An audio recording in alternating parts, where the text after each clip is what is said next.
Hi, everyone. Thank you so very much for all of the comments and all of your messages. In my last video, I shared with you what is a Doulagiver. A Doulagiver is a non-medical practitioner that cares for those at the end of life physically, emotionally, and spiritually. I also told you about how this can be your chance to find your calling, your purpose, to change the world, and to be part of something so much greater than yourself.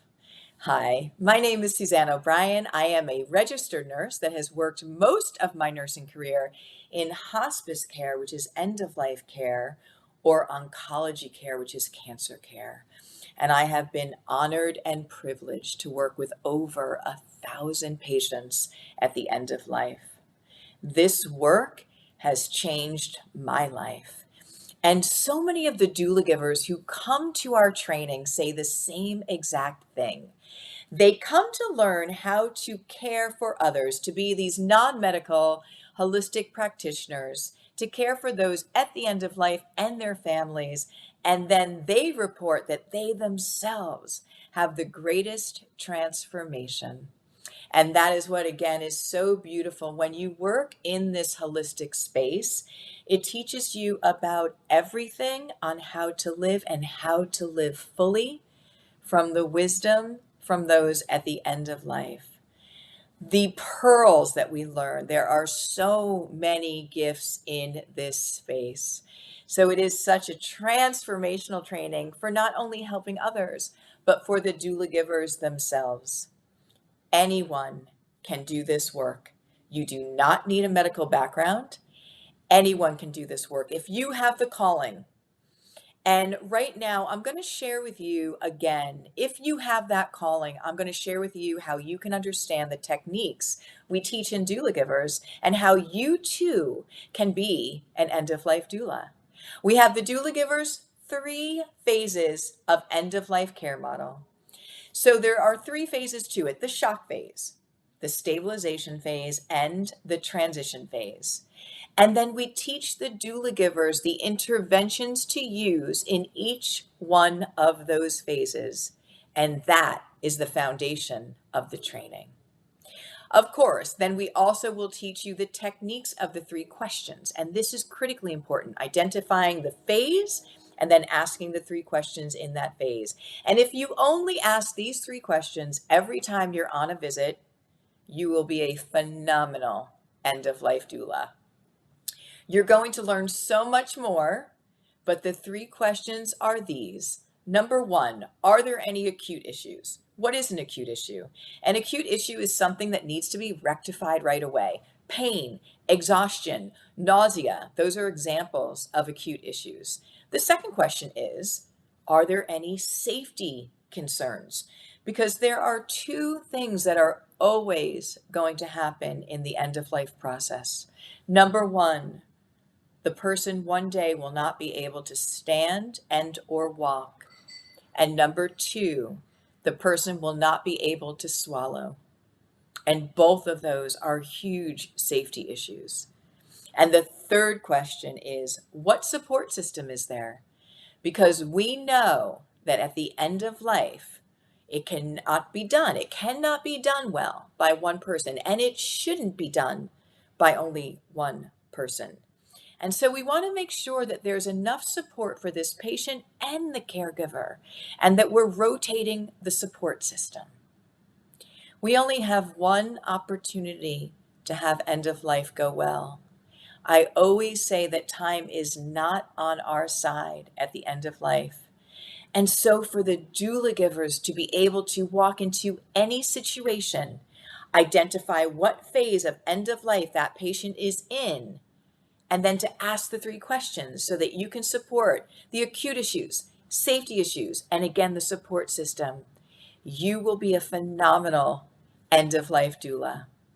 In fact, we just had a doula who graduated. She had just graduated, and she got her first patient. Her name is Terry. And she was on our weekly support calls, because we give weekly calls after you graduate. And she was on that call, and she came, and she was so full of light and excitement. And she said, I had my first patient. She goes, I walked in the house and I knew exactly what phase they were in and what interventions to use to support them. I knew what to do to help this family instantly. And there was no better feeling than to be able to do that, because we cannot go back and do that again. If you have the calling, know that anyone that has an open heart and a calling to do this, a calling to be of service, the calling to do this work, can do it. One of the main questions that I get is, what is the difference between the Doulagivers training and other end-of-life doula trainings? And that's a great question. So let me first say that there are wonderful trainings and trainers out there, and we need them all. This is a movement still in its infancy stages. Now, I have been told by many students and trainers that Doulagivers training is in a category by itself, being that of a non-medical holistic practitioner due to all of the medical training that's in it. You are a non-medical practitioner, but you get lots of medical training.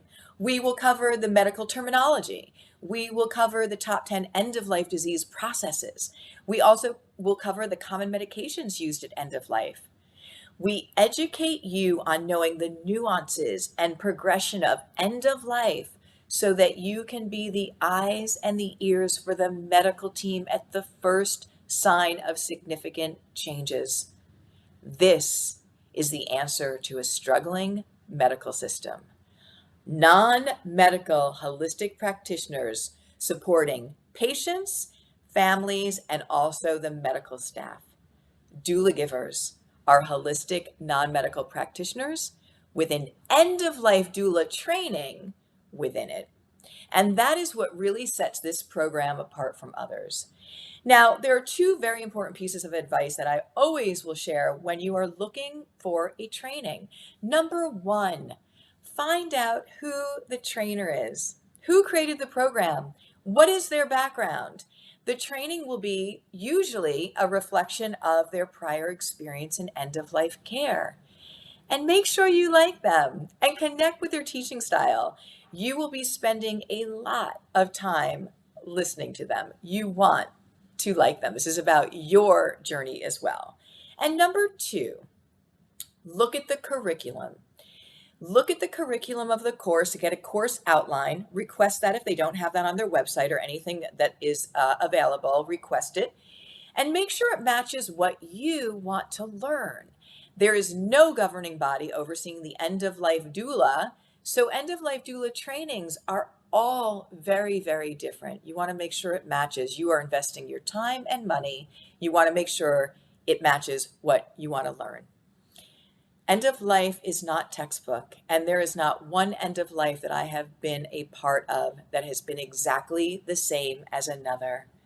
Having a thorough and solid educational foundation for being a doula giver is the best thing that you can do to prepare yourself and to be of the highest service to your patients and their families. In my next video, I am going to share with you how and why it's important to find your unique gift, your specialty within the doula work, and everyone has one. It's absolutely amazing. So please, if you have a question or a comment, write it below. I am going to do my best to answer each and every one of them and get back to you. And also, please, I love, again, to hear your feedback and love to hear your questions. So make sure you do that. We will be on there. I will be on there answering them. If you found this training video valuable, please share it. It is so important for us to be there for one another and to, again, make this change happen globally so it can be a benefit for everyone in the world. Leave me a comment below and I will see you in the next video.